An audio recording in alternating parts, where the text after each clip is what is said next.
Guardian Tales is a modern take on classic, old-school JRPG games, with plenty of Easter eggs and modern gamer jokes sprinkled in amongst a vast story and world. A world full of exploration and adventure, as well as plenty of puzzles to enjoy. What is up, dwellers of the interwebs? It's your host Sorasin, and this is Sorasin Gaming. Welcome to my channel. Guardian Tales' plot finds you, the player, taking on the role of a rookie Guardian Knight, and while on their first day joining the Knights, they are attacked by creatures known as the Invaders. Along the way, the little princess gets abducted, and you must not only find her, but also uncover the reason for the attacks and save the kingdom from its invading monsters. Guardian Tales has a wide variety of interesting characters to recruit and to interact with. There's many funny moments to be had while adventuring with these characters, as well as intense and sometimes sad moments too. While the character models may be small and pixelated, the artwork that comes with them in their character sheets is incredibly beautiful to look at. Guardian Tales combat is fast-paced and real-time. No turn-based combat here, and combat style depends on what your team leader's attacks are like. My current team leader is Knight Lady Lapis, and her standard attack is a straight-line lance-style attack. You have to do a lot of positioning to make sure you're attacking the enemies, so for her combat style, placement is very important. Others are focused more on area of effect or even healing skills. The trick is to find the right balanced team while going on your adventures. There are several dungeon types in Guardian Tales called rifts. You have the resource dungeon, which comprises of 3 separate dungeons within: the gold dungeon, the experience dungeon, and the item dungeon. All 3 resource dungeons require stamina, so be careful you don't spend all your stamina in there unless you are dying for a resource boost. Next up is the awakening dungeon. This dungeon does not cost stamina, instead costing 3 turns per day, with 5 times to recharge using tickets. Each day provides you with different awakening gems, so make sure to do it every day to make the most of the limited times you can run it per day.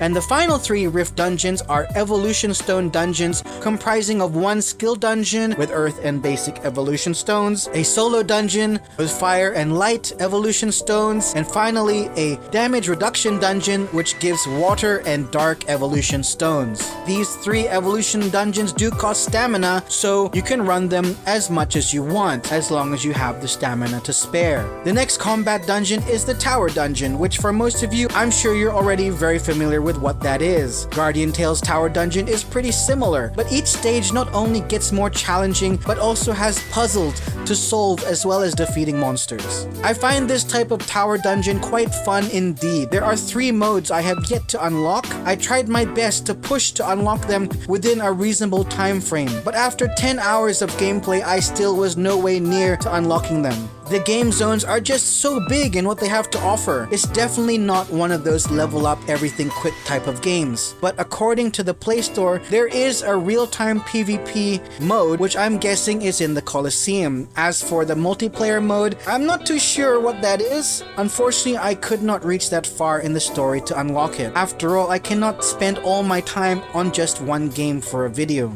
Guardian Tales is very much a modern-day take on the traditional JRPG style game, with an engaging story which I couldn't skip. I just didn't want to anyway. Conversations are fun, and all the characters you meet have such unique personalities. Guardian Tales has no auto-combat whatsoever, or auto-pathing during the main story. In fact, the only time I experienced auto-combat was during the dungeons, and it could only be used after you cleared a stage once. But challenge dungeon stages cannot be auto-combat grinded at all. Those can only be done manually. The main missions are large and have many puzzles within them to slow down your progress, and some require you to come back later after receiving an item you need. So there's plenty of backtracking to be done as well. Then there's all these side mission maps to complete before you can even fully complete an entire region, and they vary in size as well. The main story alone has plenty of content to keep you busy for multiple hours. And then you also get your own floating island to build a town on, like those city building games. This is a time sink which you can upgrade your buildings for more resources, and as you progress in stages of buildings, they take longer to complete. I was pretty impressed that Guardian Tales had decided to fit another game style as a form of minigame built into the main menu. Throw in the amount of Rift dungeons available to you and the Tower Dungeon and the modes I have yet to unlock, and you have a ridiculously huge game full of content. It really is quite impressive.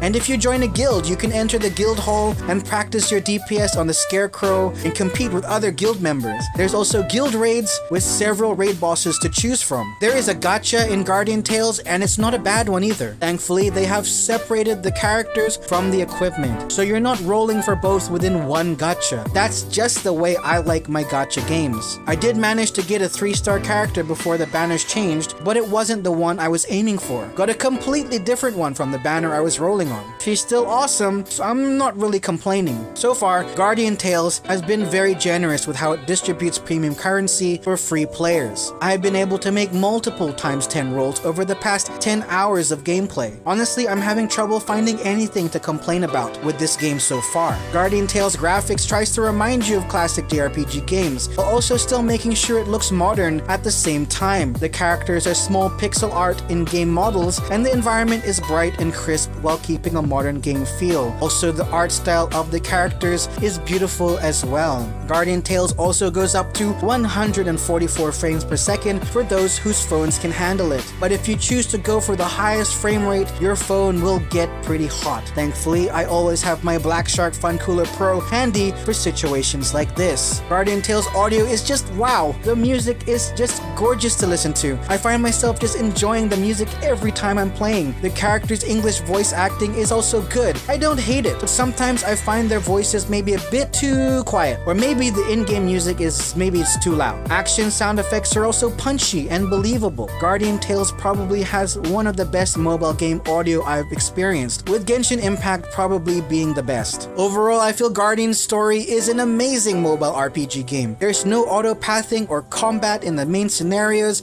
and the game is a lot of fun. There's a ridiculous amount of content, and it all just absolutely blows me away. How did I even miss this game when it came out? I'm sad I didn't try this when it first released. It's just that good a game. I will most definitely keep playing this, and I'm considering starting my own guild because I want to keep playing more and more. I'll leave my server and guild name in the pinned comments for those who'd like to join. So that's what I think about Guardian Tales. Remember, this is just my first impression. Please do not be offended if my first impression differs from yours. If you feel you had a different experience and would love to share your experience with me, I'd be happy to read them in the comments below. Special thanks to Wector95PL for recommending this game to me. I'm glad you did. I'm enjoying it thoroughly, so thank you very much. If you'd like me to review any mobile game you're curious about, please let me know what game you'd like to see me talk about in the comments below. Also, I noticed a lot of you who watch my videos aren't subscribed to me based on my recent analytics. If you do enjoy my content, please consider subscribing and smacking that bell icon if you'd like to stay up to date on all my upcoming content. It would help me out tremendously. All my social links are in my description,